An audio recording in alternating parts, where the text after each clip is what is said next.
Rain pounded against the windshield as horns screamed in every direction. A delivery bike skidded to a halt, its tires hissing against the slick asphalt. Lina threw off her helmet and ran, faster than she'd ever run before. Ahead of her, a small boy no older than 5 stood frozen in the middle of the highway. Cars swerved, headlights flashed, and time itself seemed to stop. "Move!" someone shouted, but the boy didn't move. Without thinking, Lina lunged forward, throwing herself into the road just as a black SUV screeched to a stop inches away. She wrapped her arms around the trembling child, rolling them both onto the curb. For a long moment, there was only silence, broken by the sound of a door opening. A tall man in a dark suit stepped out of the SUV, his expression unreadable, his eyes locked on Lina and the boy she just saved. When he finally spoke, his voice trembled. "Where did you learn to do that?" Lina blinked through the rain, not realizing that this single act of courage had just changed both their lives forever.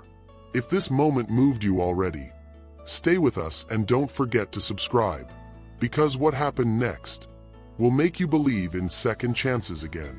The rain hadn't just started that night, it had been following Lina for years. Every drop that hit her delivery bag felt like the weight of another unpaid bill, another dream delayed. She was 25, living in a cramped one-room apartment above a laundromat, juggling night shifts to keep her sick mother's medication coming and her little brother in school. Each morning, she rode through the city with a second-hand bike that rattled like her heartbeat. Fast, uncertain, but determined. People barely noticed her. She was the girl who brought their food, signed their receipts, and vanished before they could even look her in the eye. But under that raincoat, Lina carried something no one saw, a heart that refused to look away. Maybe it was because she'd once been the one everyone ignored, standing in a hospital hallway when her father walked away and never came back. Maybe that's why she couldn't stomach the sound of someone crying alone. That night wasn't meant to be special. She was just one delivery away from going home. But fate, and a child's scream, had other plans. She didn't know it yet, but that split-second decision would change everything. And somewhere behind the windshield of that SUV, fate was already watching. The rain was coming down harder now, the kind that blurs everything into a watercolor of chaos. Lina pedaled faster, her delivery bag bouncing against her back as thunder rolled through the sky. She had one more stop to make before heading home. Then, a scream. A small, terrified cry. Her head snapped to the right. Through the curtain of rain, she saw a little boy, maybe 5 years old, running into the street, chasing a bright red ball that had rolled out of his hands. And then, headlights. Lina didn't think. She moved. Her bike clattered to the ground as she sprinted across the slick pavement, the world around her slowing into a blur of light and sound. Horns blared.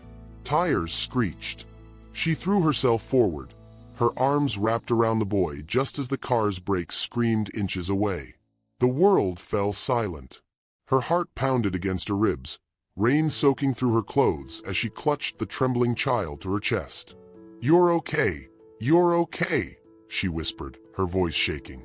The driver's door opened slowly. A man stepped out.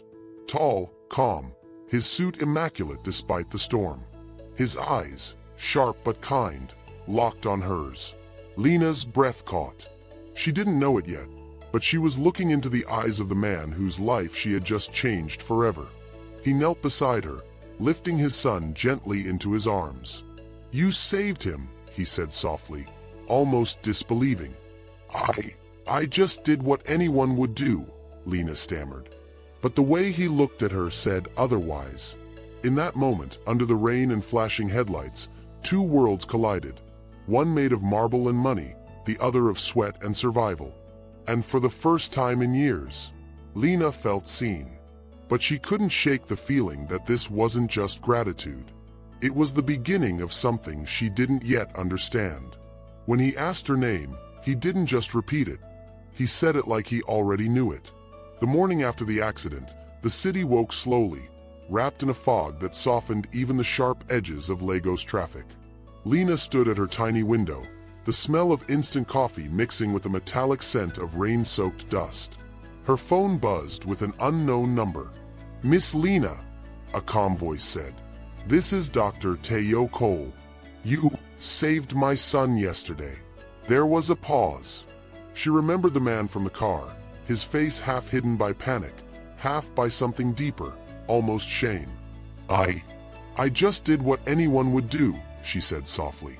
"Not everyone would," he replied. "I'd like to thank you in person. Please." That afternoon, they met at a quiet cafe near Victoria Island. Lina arrived in her faded yellow raincoat, nervous, wiping her palms against her jeans. Dr. Cole stood as she entered, tall, polished, the kind of man who carried the weight of something unseen. "Sit, please," he said, motioning to the chair. "You didn't have to call," she murmured. "I did. You didn't just save my son. You saved me." His words caught her off guard. For a moment, she saw the exhaustion in his eyes, not the kind that comes from work, but from years of running from something. They talked for hours. About life, about fear, about how sometimes the people who save others are the ones who feel most unseen. As the rain started again outside, he leaned back. "I used to think money fixed everything," he said, "until the day my wife died, and I realized I couldn't buy peace for my son." Lina's heart ached. She had lost her mother young, to illness and debt. She knew that hollow quietness that follows grief. "I'm sorry," she whispered. He smiled faintly. "You remind me of her. She used to say courage doesn't always roar. Sometimes it's just showing up when everyone else walks away." The words hung between them, tender and heavy. A few weeks passed. Every few days, he'd call. Sometimes to check on her, sometimes just to talk. And for the first time in years, Lina didn't feel invisible. She felt seen. But life, as it often does, wasn't done testing her yet. One night, she came home to find her room half empty. Her landlord had thrown out her things for late rent. Her phone buzzed again. It was Dr. Cole. "Lina, are you all right?" Her voice cracked. "No, not tonight." Within 30 minutes, his car pulled up outside her street. He stepped out, holding an umbrella. "Get in. You're not sleeping out here." She hesitated. "I can't take more help from you." "You didn't hesitate to help me," he said gently. "Let me return it." She got in. The rain poured harder, blurring the world into streaks of silver. As they drove in silence, she noticed a framed photo of the same little boy, smiling, in the dashboard compartment. But there was another photo behind it. A woman's. Same eyes as the child. And suddenly, she understood something. The reason he'd gone quiet that night. The look on his face when she mentioned family. "Your wife," Lina said softly. "The one who died." He gripped the steering wheel tighter. "She didn't die, Lina. She left." Her breath caught. "Left. With another man. 3 years ago." The silence that followed was thunderous. The doctor's jaw trembled. "That's why I froze that day. The child you saved, my son, he ran into traffic after seeing a car that looked like hers. I thought I'd lost him too." Lina stared out the window. Her heart broke for the man beside her, but also for every version of herself that had ever been left behind. Sometimes, the people who seem put together are just fragments pretending to hold. As they reached his home, the boy ran outside to greet them, but in his tiny hand was something Lina didn't expect. A photo of her. The one she'd lost months ago when she dropped her old delivery bag. How did he get it? The car rolled to a slow stop in front of Dr. Cole's home, a quiet compound tucked away behind tall iron gates and flowering bougainvillea that glowed faintly under the streetlights. The rain had thinned to a drizzle, soft enough to hear the chirping of crickets beneath it. Before Lina could unbuckle her seatbelt, the front door swung open. The little boy, Timmy, dashed out barefoot, his laughter echoing like music against the walls. "Daddy! Daddy, you're home!" he cried, but then he saw Lina and froze mid-step. His small eyes lit up. "You!" he said with pure joy, holding up something small and slightly wrinkled. "I found this!" Lina blinked. The boy's tiny fingers gripped a photo, her photo. A worn, water-stained picture of her standing beside her mother in front of an old restaurant sign that read Mama Sada's Kitchen. Her throat went dry. Where did you get that?" Timmy smiled. "At the beach. Daddy takes me there every month.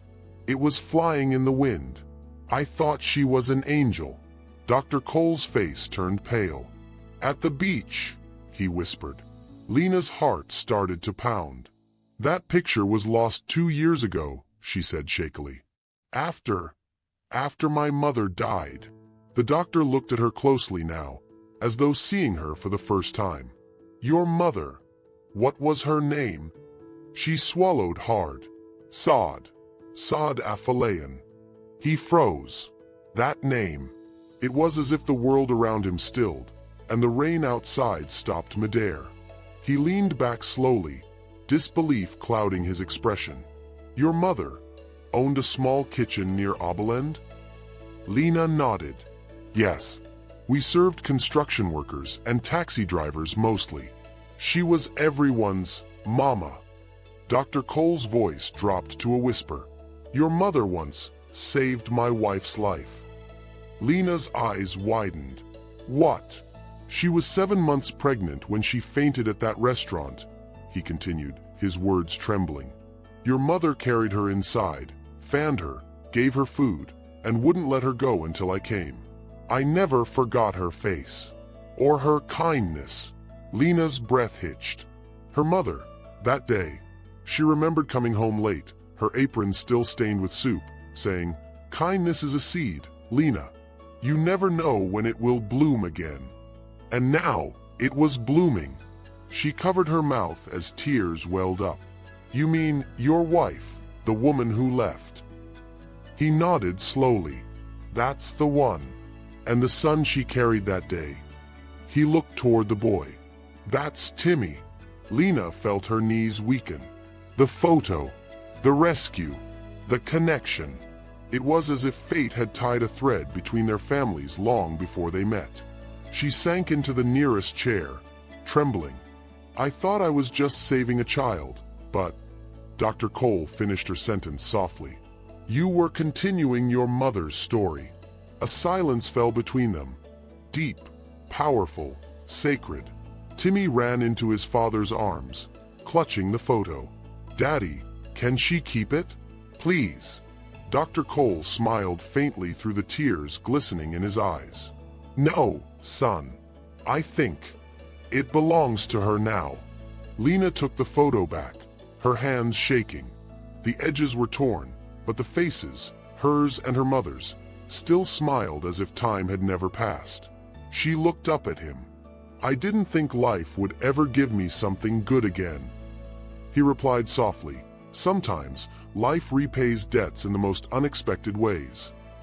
And for the first time in years, Lina felt peace, the kind that settles in the heart like a prayer answered quietly. But peace, no matter how brief, always tests its strength.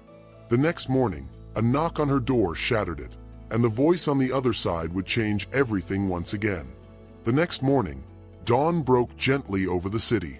The rain had stopped, leaving the streets glistening with reflections of light and promise. Lina was up early, sitting by her window with a cup of tea, the photo of her mother resting beside her on the small wooden table. For the first time in a long while, her world felt still, peaceful. She smiled faintly, tracing her fingers over the photo. "You were right, Mama," she whispered. "Kindness always finds its way back." Then, a soft, firm knock echoed at the door. It startled her. She hesitated, setting her cup down. Another knock followed, this time with a voice, steady, gentle, familiar. "Lina, it's Dr. Cole." Her heart skipped. When she opened the door, he stood there, holding a small envelope and something else, a folded newspaper clipping. His face was calm, but his eyes carried that weight of unspoken words. I didn't sleep much, he admitted. I kept thinking about what your mother did for us, and what you did for my son. He handed her the envelope. Inside was a handwritten letter. It's an offer, he said softly, to sponsor your dream, whatever it is. You told me once you used to bake with your mother. I want to help you reopen Mama Sada's kitchen. Let it live again. Lina blinked back tears. I can't accept this. But he shook his head firmly. You can. Because this isn't charity, Lina. It's a circle closing. A debt life insisted I repay. Her lips trembled as emotion washed over her. I don't know what to say. Say you'll keep being who you are, he said with a faint smile. The world needs more people like you. Behind him, Timmy peeked around his legs, holding a small wrapped box. Miss Lina, this is for you. She knelt as he handed it over. Inside was a tiny handmade bracelet made of plastic beads, blue and white, with a little charm that read hope. She laughed softly, a tear slipping down her cheek. It's beautiful, Timmy. He grinned. Daddy said heroes wear hope. Dr. Cole smiled faintly at his son's words, and for a moment, the three of them stood there in the soft morning light, connected not by blood, but by something stronger, grace. Lina finally nodded, her voice trembling but sure. All right, let's bring Mama Sada's kitchen back to life. A soft breeze rustled through the trees outside as if carrying her mother's spirit in the wind. And in that quiet, golden hour, Lina finally felt it. Healing. The kind that didn't erase pain but turned it into purpose. As Dr. Cole and Timmy walked away, she looked at the photo one last time, her mother's smile glowing through the morning light, and whispered, "Thank you for not letting me give up." Sometimes, the smallest act of courage can rewrite the story of an entire life. Lina didn't know the child she saved would lead her back to her mother's dream, or that kindness, once given, always finds its way home. So, if this story touched something in you, stay with us. Because here on SoulTwist Stories, every act of love, every sacrifice, every second chance, reminds us that healing is possible. Subscribe, and keep watching. The next story might just be the one your heart's been waiting for.